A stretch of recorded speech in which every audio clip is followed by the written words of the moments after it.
अक्षर मालिका आहे ACGM आणि या प्रश्नचिन्हाच्या जागी आपल्याला एक अक्षर शोधून काढायचं आहे.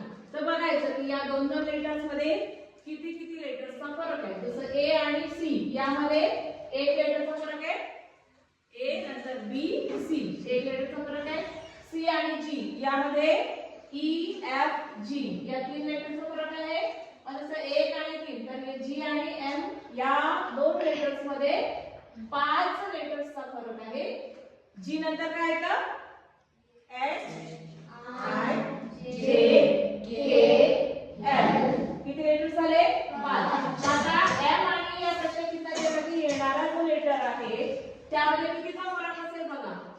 ह्याचं काय विषम संख्या आहे म्हणजे इथे 1 3 5 नंतर किती संख्या येणार 7 म्हणजे M आणि हा जो लेटर आहे याच्यामध्ये किती लेटरचा फरक असेल 7 म्हणजे M च्या पुढे 7वा लेटर मोजायचा आपल्याला. मोजा M च्या पुढे N O P Q R S T झाले 7 लेटर्स.